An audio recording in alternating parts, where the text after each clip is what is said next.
Good morning, ladies and gentlemen. This is Arnis Luks here at the Crossroads, and I'd like to welcome my guest from Canada. Welcome, Yves. Yes, hello once again. Always pleased to have you, Yves. How's the weather in Canada? Yesterday and today was a beautiful day. It went up to as high as 12. Okay, 12 is pretty So good, so yeah. we're getting a taste of. We see the little tulips coming Uh-huh, up a little bit. uh-huh, uh-huh, It's a good sign. It's not going to be for another at least month and a half before we get some real heat. But in uh-huh, the next week or so, it's going to be around 5 to 12, maybe going on to zero uh-huh, sometimes. But uh-huh. it's gonna stay above. So Beautiful. we're looking forward to spring. Yeah, yeah. No, that's lovely. That's lovely because the seasons do come and go. Right now, we had a little, in the last couple of weeks, we've had about probably more than an inch, maybe 2 inches of rain. And so I've put some manure crops in, and I'm looking at those seeds coming up, and also the new grasses coming up because we ran the paddock down. I've got a small half-acre paddock there, and I had sheep on it, and they ran it down to dirt. So then it was time to process the sheep. But the fresh grass is coming, the new season, so it's beautiful because to me it's encouraging that the natural world continues on. And if you're into observing sunspots and things like that, you recognise that the oscillations in the weather patterns aren't as great as they normally are. This is actually a what they call a minimum cycle, and so the weather extremes aren't there. For us, the summer wasn't that hot. We had a month of perhaps elevated temperatures, not 3 months or 4 months. So we've gone through summer, and the weather has been kind, but certainly not an extreme as it has been in other cycles, if you like. Today's topic, regeneration. I know we continue on with the regeneration. Douglas social credit regeneration, the regeneration of society. Now we're in if you like, a precarious time because I note in today's news, Japan is already in a sort of a lockdown with their schools because of the coronavirus, and now Italy has come alongside to do the same. China, Iran, these are unprecedented times, and it looks like the coronavirus is actually there are more than one strain coming out, and so that alludes in my mind to something that's not just accidental. This is actually of a military standard, if you like, a release of a virus, and so it's there to bring about certain changes in the world. That's how I read what's going on. I don't think this is accidental. I think this is quite deliberate, and we need to actually take that into account when we consider the things that we need to do in the future. Your thoughts, Eve? Yeah, but it's funny that the coronavirus came out back in September, August, September, October, at the same time as the launching of 5G.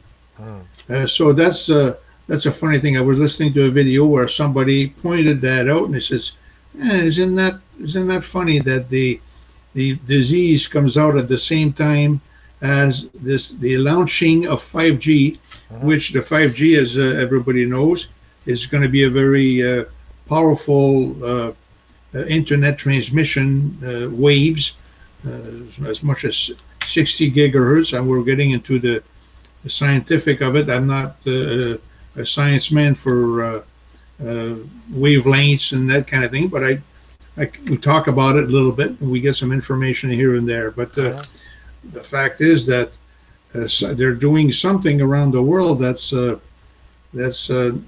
it doesn't seem right to me, because there is countries are starting to get scared. mhm, People are talking on the street, like mhm, coronavirus. Or I remember the SARS in 2003. I went to the United States. I was doing some business out there, mhm, and one guy looked at me, and I was pumping some gas, and he saw my license from Toronto, from Canada. mhm, He saw, "Stay away from me, the SARS virus." mhm, So, I mean, that was just a silly virus that went by. Well, I mean, it hurt some people, but you see, some people started to aggravate you. They don't like you because.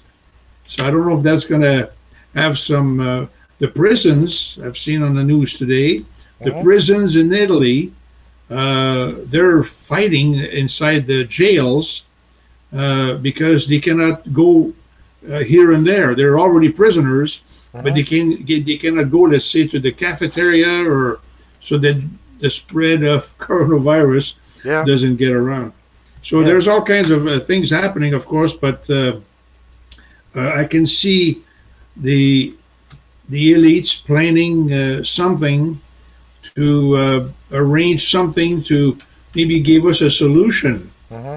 And I don't know if we should take it or not, but Hmm. that's what they're planning. Yeah, As long as we still got a little bit of freedom, haven't we, Ernest? we certainly do. That's a very, very valid point, Eve, that we still have some freedoms. And yes, I concur with what you're saying, that this is all part of a long-term strategy.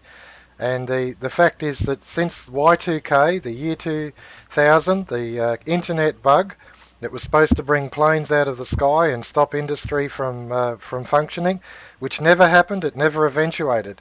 What it was essentially pre-programming, pre-traumatic stress disorder. And of course, our children are growing up with this pre-traumatic stress disorder over climate change.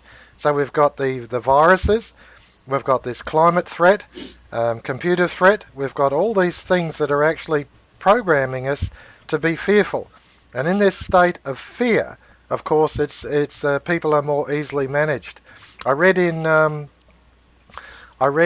I think it was Carol Quigley. I've written about it in this week's On Target. He talked about the French. No, it was Nesta Webster, the French Revolution, and how it was fear. It was fear of starvation that caused the revolution, and it was the media of the day that actually triggered that fear. There was no shortage of food in the French Revolution, but it was the fear of the shortage that caused the streets to open up with people and the revolt to occur. And so it was actually a manipulated situation. The media of the day was actually promoting it. And of course, in the end, the French went through the revolution and they suffered terribly as a consequence of it. So this, to me, this manipulation that's going on with the SARS virus, with the coronavirus, with the Y2K, with the climate threat, the climate change, which of course they're all nonsense, and they're there to bring about fear. Now, in order to overcome fear, you've got to actually concentrate on what is actually going on, not the abstraction, but the real. And the real is, and what you just said, Eve, is the real. And that is that the tulips are starting to grow. The seasons are still continuing. The greatest powerhouse in the world, which is the world, is the soil, is the rain, is the air. The food, our life sources come from the earth, and the earth is still continuing on. It hasn't gone out of orbit. It hasn't gone out of the weather, hasn't gone out of its normal bandwidth. The natural world still continues.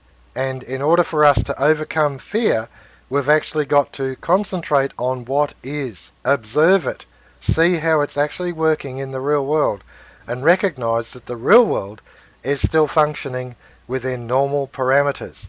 And so this whole narrative that's being placed in front of us, this whole picture of catastrophe after catastrophe after catastrophe, is to manipulate us.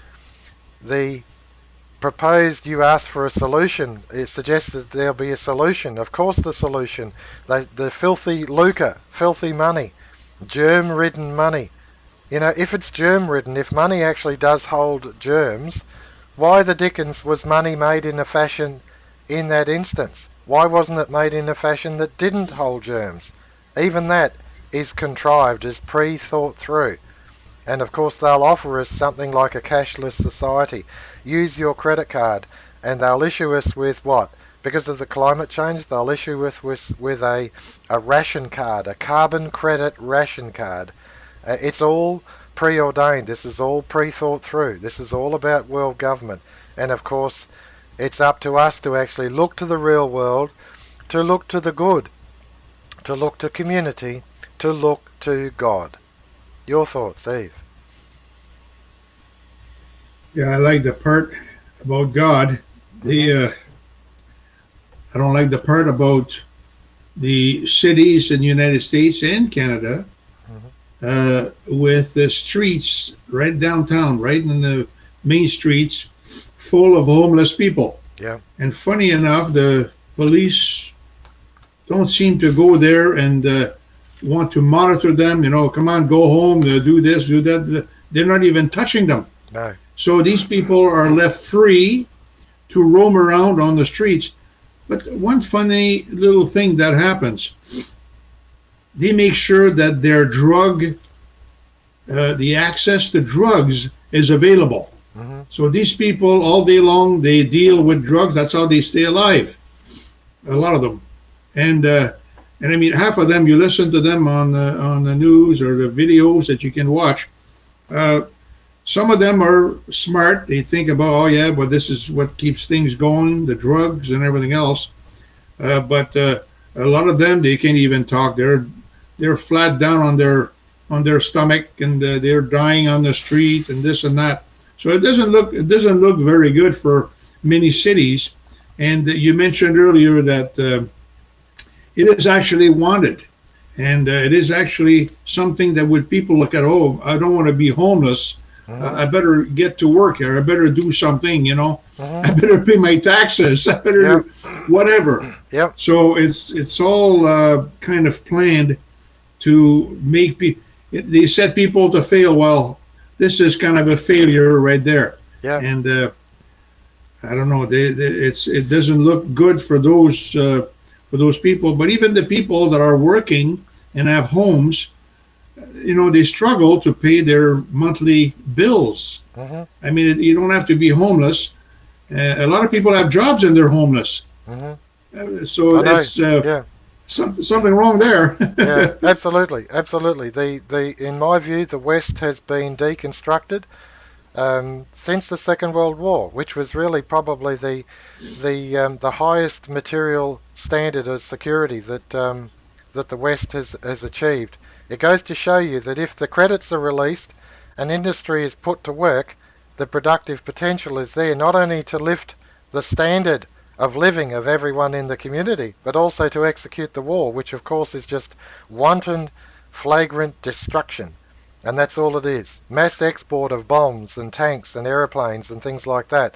But the actual standard of living at the Second World War was a higher standard, that one person working in a family was sufficient to provide for the spouse and the children and their home and a new car every couple of years. I mean, we can have a material security. We can have it, but it's actually deliberately being wound down. It's deliberately displaying the homeless so that it's fear. It's the fear of being homeless. How do you overcome this? How do you overcome it?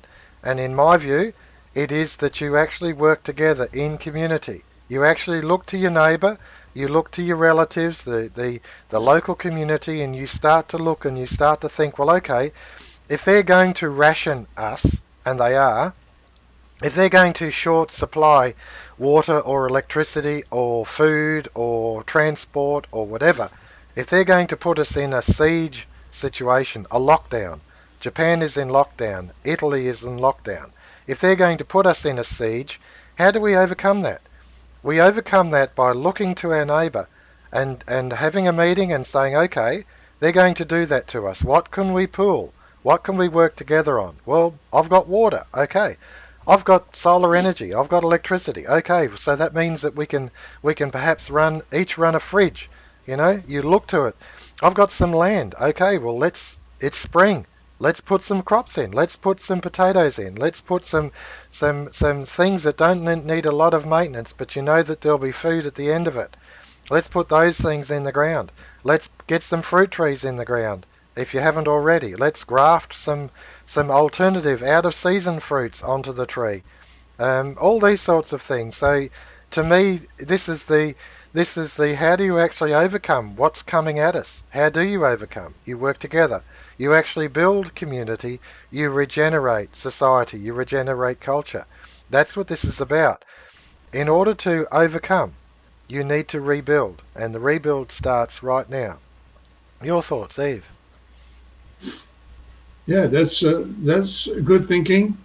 It's something that we're gonna have to really love each other in the next few years. It seems to me. Hmm. Let's not get into a hatred kind of thing because I want your what you got and you want what I got and so on and so forth. So Yeah. instead of that, we look to the community, Hmm. brothers and sisters, and we actually help each other like a lot of people did in they have hurricanes and Hmm. I look at the islands there in the the Atlantic, and they've all any countries, they help each other. They try to get back up, and so they've been doing that pretty well. Hmm. Uh, but we're looking at more maybe. I would look myself into a more solid plan. Like, well, part of that plan would be, let's say, local money systems. Hmm. Let's say that you had a bunch of people that could do all kinds of different things, and to survive, we establish a little bit of a local money system to get the economy going, Hmm. to get our own little economy Hmm. going. So that's an idea.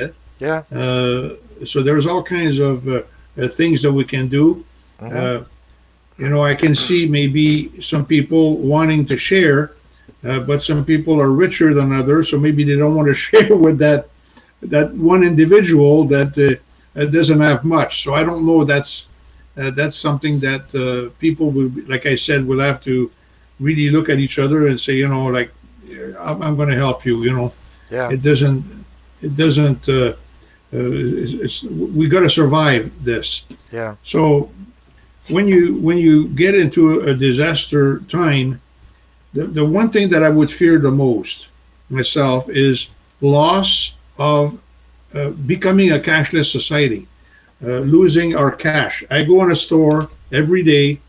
There's people in line getting paid. They pay with debits and credits and all that. I don't remember people paying with credit cards so much as I've seen in the last 4 or 5 years with credit cards. Yeah. So when I go to the cashier, I bring out cash. Hmm. Sometimes I'll pay debit because I don't have any cash or enough cash, but I bring the cash and I make noise. Hmm. I love the cash, don't you? And they owe me, so yeah, I like the cash too. If we lost the cash, that would be the loss. That would be the loss of our freedom. Hmm. So it's very important to keep the cash around. So I make sure that the line hears me. Hmm. Some people don't care, but some people think about it. Yeah. I'm paying too much with the debit card. Hmm. We should really use cash so they know we need cash Yep. to keep the economy going. But they have their own agenda, so they might not care about that part. But it Hmm. might bring about an idea about the local money system. Yeah. Somebody, hey, we like cash. Like to be able to exchange products and all that That's to right. keep the Yep. economy going, even though we're on. But I hope that what I heard a lot of times is that they're going to bring out different laws that you're not going to be able to to help your neighbor in some ways, or you're not going to be able uh, to grow things like you have your own garden. Hmm. So what if they made laws against that? Like or the army came over and said, hey, you have a garden here, you're not supposed to do that, or whatever. Hmm. So I hope that we're not going to get through that stage. So it's even more important to be together and your neighbors know what's going on, and you've given your story, and they say, "Oh, look what they did next door. They're going to do this. We better watch. We better Hmm. get together and decide different things to do." Yeah, I absolutely agree with you, Eve. I totally agree. I think the idea of alternative money is viable, is realistic, and where exchanges need to take place, I agree with that. But I also think that that in this situation, it's actually to me, it's a time of, actually, believe it or not, it's a time of feasting Um, and that is, you say this, it's formidable. The situation is catastrophic, and yes, it is. But I remember that story that Jesus talked about, which was the invited to the feast. He invited the special people to the feast, and they gave their excuses. And there was, oh, I can't do this and I can't do that, and I've got to do this and do that. And so they went out into the streets and they invited who was there in. And I find that fascinating because I think that, okay, you might come across a person who is destitute, who is homeless, but may not be drug addicted, may not be drug affected, but through circumstances is homeless. And that may be the very person who can help you, the very person who can work with you. If you're in a position where you may have a spare room somewhere and offer them accommodation, and then they become part of your support network because they know how the times are, how desperate the times are. They've tasted it, and they might be the very person who is the one who's going to help you the most, who realizes it, who recognizes it. So I put it to you, don't turn away. Don't be selective. God will bring people to you who will actually help you at the time, if you're aware of it, if you're sensitive to it. Because this time coming now, I believe is actually a quite a difficult time. But in this difficulty can be a regeneration. It can be the birth of a new culture, a new civilization. And out of that we can look to the principles of association that Douglas actually taught us about, the principles of an adequate and appropriate financial system that Douglas did teach us about, and to overcome this evil that's there. It certainly is a, if you like, an end of one thing. It's certainly the end of the financial system for sure. The debt level is unsustainable. It's like a house of dominoes. One falls over and the rest keep going. The share market is tanking. The economies are tanking. Okay, what do? You look to your neighbour, you look to your community, you look to the resources that you have and networking and working together and building up. And it's always building up from the individual, in my view. Always building up and looking to what's there and the sustenance that's there. It's from the earth. Our life forces come from the earth. They come from the good, from God.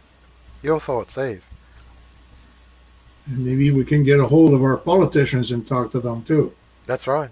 Yeah. Maybe they'll hear something because they're more in touch with what's going on. So Yeah. that's something maybe that I was this past Saturday. We had a big conference. It's called Live Jesus Higher Rally, and they're all Catholics Yeah. that go to this convention center. We go every year. Yeah. The reason I go there is because we can meet a lot of people that are always looking to their neighbor. They love their neighbor. Yeah. And so they meet there. They have all kinds of conferences, different speakers, and so on and so forth. And we rent tables. So I had a table along the hallway there with my signs in the background and so on and so forth. Mm-hmm. And but we met a few groups. One of them was I'm going to go see him tomorrow. And it's funny you mentioned about community, but this gentleman, food bank coordinator, community services. Yeah. So but he was kind of begging me to come and help him because he can see that some people may not be able to give food because they don't have any food left themselves. They don't have enough money to buy food or something. Mm-hmm. Mm-hmm. And he sees that it's getting worse. Yeah. So he asked me to come down to show him. We didn't have time at the rally, but he's not too far from me. He's about an hour away. Mm-hmm. And so I'm going to visit him not tomorrow, but the day after, to talk to him about what can be done. Yeah. So we can talk about these issues of local money systems and how money comes about and how we have to stick together as communities. Yeah. And he can see that, and he read through that. Yeah. And so I look forward to meeting him. But the idea of the community and the people helping each other and coming out with different ideas that will help us in these difficult times. And if they become really difficult, we can stick even more together, because that's I think the answer to a better world. Yeah, Because you stick together, you build a better world, and that's how we're going to turn around not necessarily the economy right away, but turn around the idea that there is a system out there, a solution, a true solution. I don't want the solution of the elites, the one world government, the hmm totalitarian. I'm not in favor of that, of course, and you're not either. I understand that. hmm So we have to teach the people to stay free. To stay free means to love and help each other, and uh, try to build a better world. And you do it the best way you can. that's right, exactly right. This to me is an opportunity. The soil has never been as more ready as it is now, for us to actually take out a message. And to me, the message, the most powerful message, is the Christian gospel. It is one of individual responsibility, but also mutual love and cooperation. And that's how you build societies. Now, we've had 100 years of indoctrination, of tearing our society down, hundreds of years since the French Revolution, but really going back to the establishment, Bank of England, central monetary policy, all this sorts of stuff. The attempt to indebt the world, to enslave the world, has been going on for thousands of years. Joseph with his coat of many colours, it's there. There are examples of it. The pharaohs, the Greeks with their slaves, all this sort of thing. And it's many, many times people have attempted, Napoleon attempted to dominate the whole world for their own end. Genghis Khan, all this sort of thing. You've got to look at it and recognise that this is what's actually happening in front of us. There are people who believe they should rule the whole world. They can't rule themselves, but they want to rule the whole world. And the response to it is for the individual to rule themselves, not rely on anyone else, but then work in community. And to me, this opportunity, this time of community, is a time of regeneration, a time of atonement, of atonement. The word atone, at one meant atonement, at one with God. It's time to turn back and regenerate. And to me, it's a beautiful time. It's a huge opportunity. We are alive. We are still free enough to do this thing. We can do, and it's now a matter of choosing to do. Now is the time, because if we sit on our hands now, the moment will be lost. But if we use the critical moment, I believe we can achieve great things. And this is how we have to consider it, look at it, and move forward into a, if you like, a new civilization, one where the financial system is under control, one where the financial system is simply a system of measuring, and that's all it is. It's not a dominating thing. It's just simply like a meter rule or a 1 foot rule. It's just simply a way of measuring, and that's all it should be. Very, very challenging times, no doubt, Eve, but also very fertile, opportunistic time for us to seize the moment and put our Christian faith into works, outworking bringing about God's kingdom on earth as it is in heaven.